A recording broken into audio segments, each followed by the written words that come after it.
This opening looks standard at first, however, you turn it into a real nightmare for your opponent within just a minute. Let me show you. First you strike in the center, and then you jump with your knight forward. And this is a very solid opening choice, very good one, but at the same time a very tricky.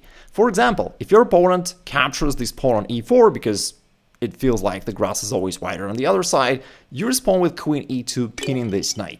And notice that they can now respond symmetrically with their queen to e7 because you've got your knight right there. Therefore, the only move to save this knight on e4 would be to play f5. However, now their king is even more exposed, and you can double down on the same pin with knight to g5. Now, the knight is still pinned, it cannot move. But now it's also attacked with your knight from g5. What can they do? Well, they've got a wide range of options to lose the game quickly.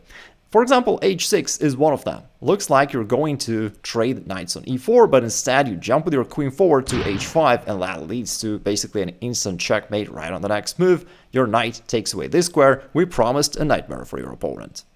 The other way for your opponent to try to cope with your attack is to retreat this knight on e7, covering their king and offering an exchange of knights. It's not the best move for black, however, let's not forget that a lot of your opponents are honorary citizens of Blunderville. To capture this knight on e4, and now what can they do? Well, they'll probably capture either this knight or that one. If they capture this knight on d5, then it actually leads to a pretty sudden checkmate. Quite nice.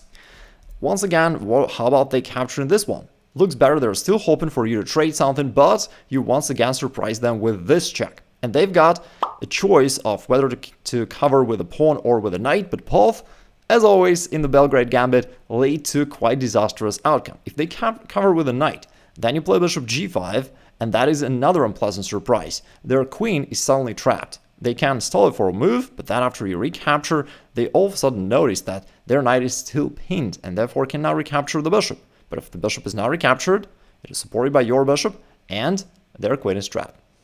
You may be thinking that it's more logical for black to cover with a pawn, looks more solid. However, after your queen goes to e5, you totally overload your opponent with threats. Just think about this. We're hitting this rook in the corner. Our knight also threatens to capture this pawn, which will come with a fork to his king and rook. Plus, our knight is ready to jump here to f6 and to attack the king that way. And let's not forget about this pin along the e-file. You can see that black's in trouble by the sheer amount of errors that I've drawn here. And for example, if your opponent goes d6 trying to get rid of your annoying queen and maybe then at least to snatch your knight on d5, you've got another marvelous move, bishop c4. And you're not even showing off, it is objectively the best move in the position.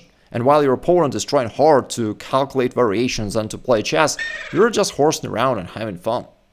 Alright, let's start from the beginning so that you can remember this whole thing better. Initially, we're having here the 4 knights game, very standard chess opening, then you strike in the center, and after black captures, instead of taking, you play knight to d5, which is a lot more challenging move for black. Now, your opponent will often capture this pawn on e4, it's the most played move by black, because he thinks that you're a punk and you don't know what you're doing. However, after queen e2, your opponent will get to realize that things are not that simple. The only way for them to hold on to this knight is to play f5, which also weakens their king. Now you go knight to g5 and you put even more pressure to this poor pinned knight, and here they could also try bishop e7, a move which makes a lot more sense. They're also trying to cover their king and they're hoping to castle. Now indeed you can finally execute your main threat and simply take on e4.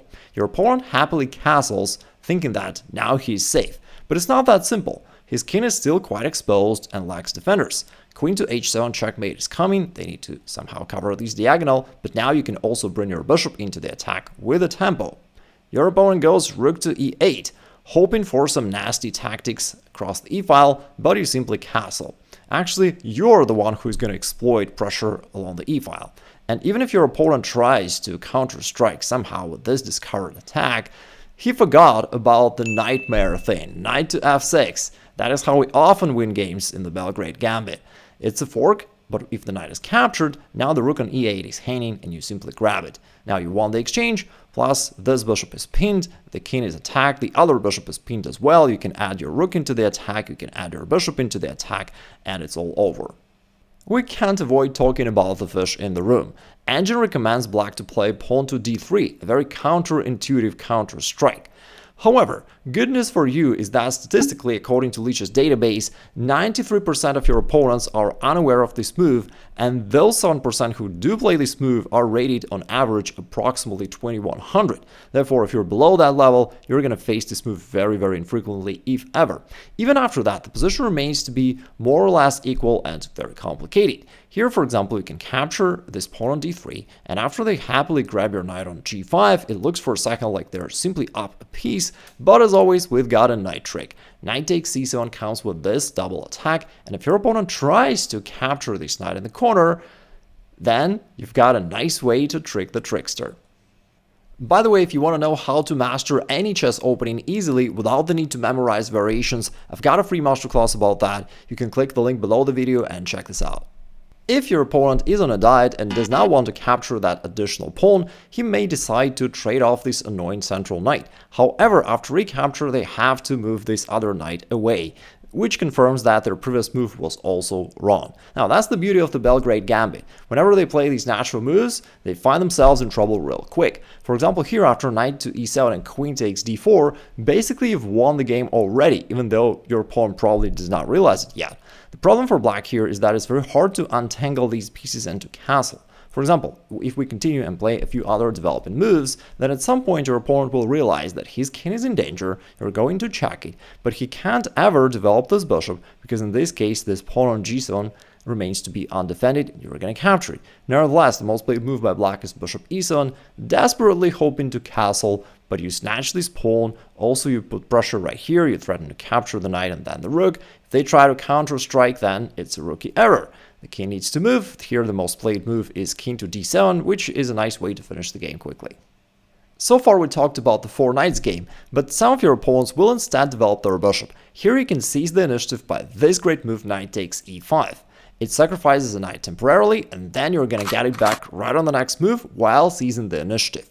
Here in most cases your opponents are going to continue going in the wrong direction, bishop takes d4, which is one more mistake and now they're really in trouble. Their knight cannot walk away because it has to guard this pawn on the king side. And otherwise, there's also this move queen to f6, which is a very tricky attempt. They pretend like they simply defended their knight. However, in reality, they're hoping for this discovered attack. Knight f3 checks your king, and then they're going to snatch your queen. Therefore, gotta be careful. But you have a powerful counter strike, knight to b5.